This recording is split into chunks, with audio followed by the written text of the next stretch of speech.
Good morning. I'm Maurice Sweeney, and I want to thank you all for coming. Today, I'm announcing my candidacy for United States Senate, held by Jim Bunning. I can think of no better place to introduce myself and answer questions regarding a campaign of service than at a volunteer fire department. These firefighters are my neighbors and friends and epitomize my belief that you should have a record of service through volunteerism as a demonstration of your desire to serve the people of the Commonwealth as an elected official. With me are my family members, my mother, who's 91 years old next week, and my sister, who recently retired as a teacher at Anchorage School. She and my mother both represent 6 generations of teachers in the Commonwealth of Kentucky. And I'm very proud of that fact. As a matter of fact, my sister has just finished making over 300 dresses to take to Africa, to Ethiopia, that she's going to take next month. So volunteerism is something that has always been a part of our family. For years, people have encouraged me to run for public office. And until now, due to my family obligations, I've not had the opportunity to do so. When I reviewed and compared my record of history of service and those who are running and have run in the past, I saw no meaningful disadvantage beyond money raised and some name recognition. The same people have proven that money does not necessarily equate into votes. My body of work includes accomplishments that have continued to be effective long after I've left the scene. I created the Governor's Management Trainee Program during the Jones administration at the urging of then Labor Secretary Carol Palmore. That program, I've been told, is now in 7 states. It was my idea, and I helped create the administrative law which made setting up a front and sham woman or minority-owned business a Class D felony.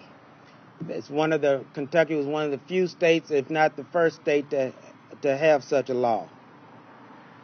As a community outreach officer for National City Bank, I helped launch the Metropolitan Housing Coalition and became its vice president, along with other community affordable housing advocates like Joe Gleasner and Jack Trawick.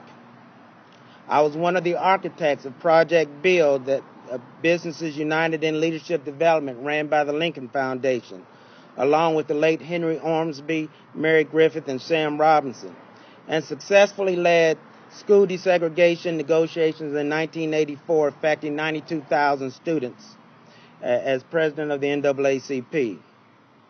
All of these programs have proven their ability to stand the test of time, and I will bring the same intensity and of new and better ideas to Washington.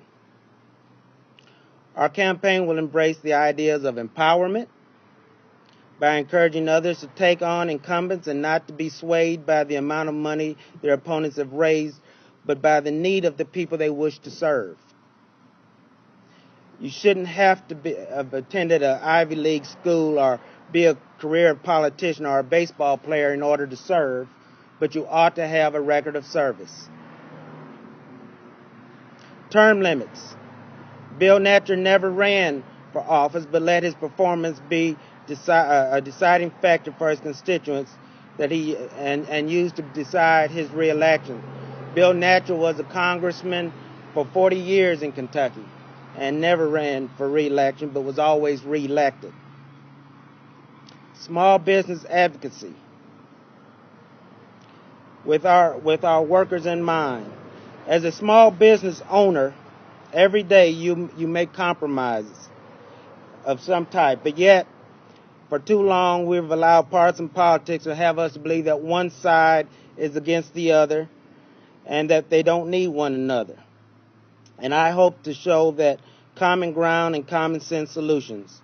Small business owners are tired of career politicians who have never had to make a payroll or live off someone else's money tell us how to run our businesses. As a person raised in this community, about a mile from here, on a dairy farm, raising milk cows, raising beef cattle, growing tobacco, I share the family values and the family that the family farm provides. I can say I've never met a farmer I didn't like. In 1999, right here, a mile from here, my mom called me up while I was helping someone move to tell me that I had 100 head of cattle out on Shelbyville Road. And as some of you may or may not know, Jefferson County is not really farmer friendly. But the point is, we've been there. We've helped the community in every which way we have. We've been on over 30 boards and commissions across the state, and we think that the time is now.